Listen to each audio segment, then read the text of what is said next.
윤관석, 송영길, 윤관석 의원. 제가 깜짝 놀랐습니다. 제가 개인적으로 깜짝 놀랐습니다. 정치인의 말이라는 것은 굉장히 무거워야 한 찌인데 제가 취재하면서 존경했던 여야의 선배 정치인들은 굉장히 정치인의 말은 무거워야 한다라고 기자들에게도 주로 얘기하고 했었는데 윤관석 의원은 검찰이 기소할 때 당시에 검찰이 혐의를 조작했다라고 강하게 부인을 했습니다. 그냥 부인한 것이 아니라 검찰을 공격하면서 국민들을 호도했습니다. 그런데 재판에 들어가자 정작 말을 바꿔서 본인의 혐의를 인정했습니다. 이게 뭡니까? 혐의를 인정한다며 불미스러운 일에 가담했다고 깊이 반성한다라고 이 시인을 했습니다. 돈 봉투 10개씩 20개 받았다라고 인정을 했습니다.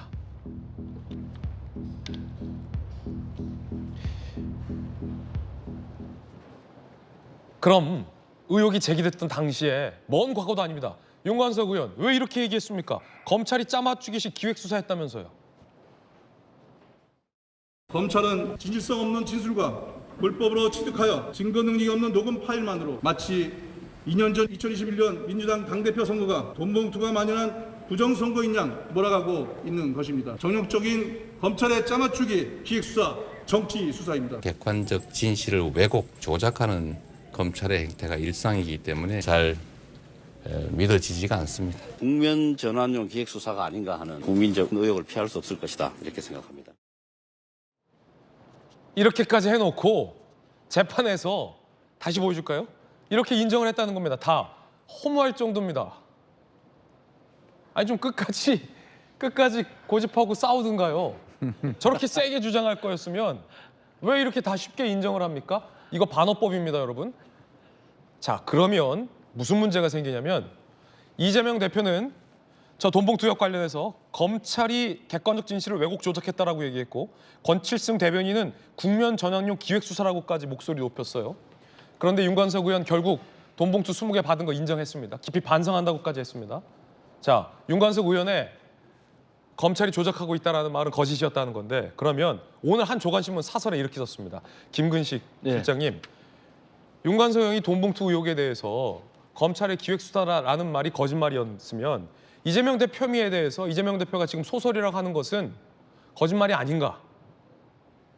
오늘 한 조간신문은 사설에서 그렇게 썼어요. 그게 차이가 딱 하나 있죠.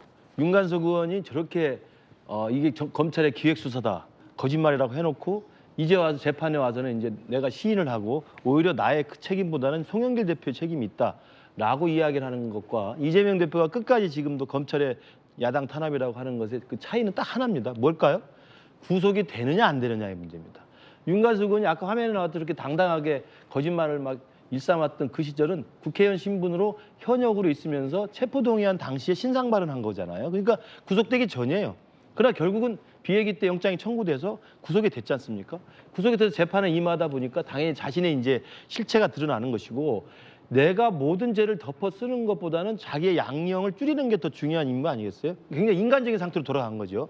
그렇기 때문에 저게 이제 진실을 고백하게 된 건데 이재명 대표 지금 구속이 안 돼 있는 상태에서 백현동, 쌍방울, 대북송금, 그전에 대장동, 유래, 성남FC, 그다음에 공직선거법상 허위사실 공표로 지금 수많은 재판을 받고 있는데 계속 주장하고 버티는 것과 다른 건 딱 하나라는 거죠. 제 개인적인 생각입니다만 구속이 되느냐 안 되느냐에 따라서 그래서 입장이 달라진다. 저도 학생운동 때 구속돼 봤습니다만 구속이 돼서 자기 방에 앉아서 혼자 스스로 돌이켜 봐야 내가 무슨 일을 했는지 내가 뭘 잘못했는지 그 생각을 하게 되는 겁니다. 이건 본인의 개인 경험이죠. 네, 그럼요. 구속 제 경험. 개인적인 생각입니다. 네. 그래서 저는 윤관석 의원과 이재명 대표의 구속 전에 똑같은 논리가 구속되고 안 되고의 차이로 왜 지금까지 다른 입장을 보이고 있는가를 우리 시청자분께서 분명히 보셔야 되고요.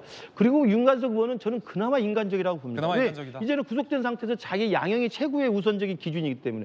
그런데 조국 전 장관 보십시오. 끝까지 부인이 지금 감옥에 있고 딸도 기소돼 있고 본인이 이제 1심에서 2년까지 받았는데 왜 저렇게 버틸까요? 그것도 똑같아요. 구속이 안 돼서 그래요. 그러다가 제가 볼 때 2심에서 법정 구속이라도 돼보십시오. 어떻게 나올지. 저는 정말 그런 말씀만 드리고 싶습니다. 네, 이거는 이제 김무식 전 실장님이 직접 구속이 됐던 경험이 있기 때문에 구속 경험을 바탕으로 개인적인 견해를 주었다라는 건데 제가 언급한 건 실제 오늘 조간신문 A 사설에 인용된 내용인데 왜 이런 질문을 드리냐면 이런 거예요. 박수현 의원님 잠시 후에 발언 기회 드려요. 김영주 의원님. 네. 돈봉투 의혹과 관련해서 돈봉투 의혹에 연루되지 않은 당 대표와 당 대변인이 뭘 얼마나 안다고 저렇게 강하게 검찰이 사건을 조작했다라고 규탄하고 나오겠느냐라는 비판의 여론이 사실 민주당 당내에서부터 있어 왔어요. 네. 하지만 우리 지금 들었듯이 이재명 대표도 분명 검찰이 왜곡 조작했다. 권칠성 대변인은 기획수사다라고 했지만 당사자인 윤관석 의원은 재판에서 다 인정했잖아요. 어찌 보면 당사자들이 당 대표 지도부를 지금 속였다라고도 볼 수 있지만 민주당 최고 의원과 지도부들이 국민들을 호도한 것 아닙니까? 네. 사실 한편으로는 의원들끼리의 어떤 동지의식, 뭘 안다고? 잘못된 동지의식이나 온정주의가 그렇게 동조하게 만들죠. 사실은 우리도 아마 제자리에 있으면 그렇게 같이 거들었을지도 모릅니다.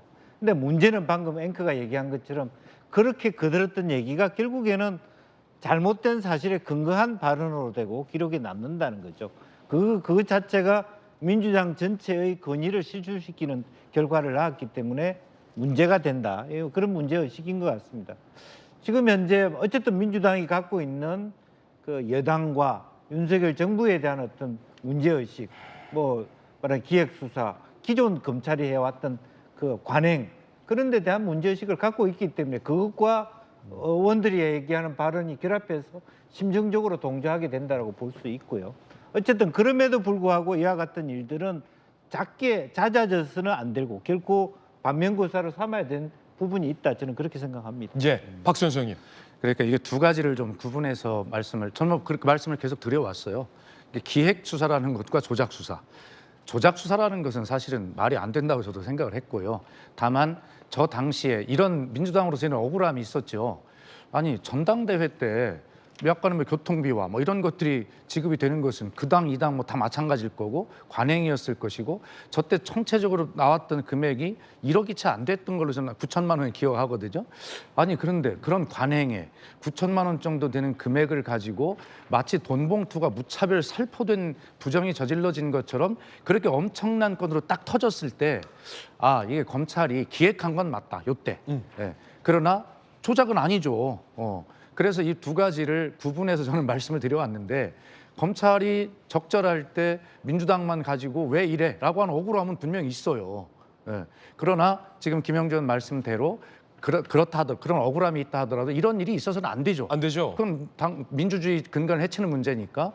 그래서 아마 기획과 조작이라고 하는 두 용어가 민주당에서 그 당시 반응이 격앙이 돼서 섞여 나왔던 문제인데 저는 조작 수사라고 했던 부분은 분명히 사과할 줄 알았어요. 예. 이 기획이라고 하는 부분은 그럼에도 좀 억울한 측면이 있다 이런 네. 겁니다. 네.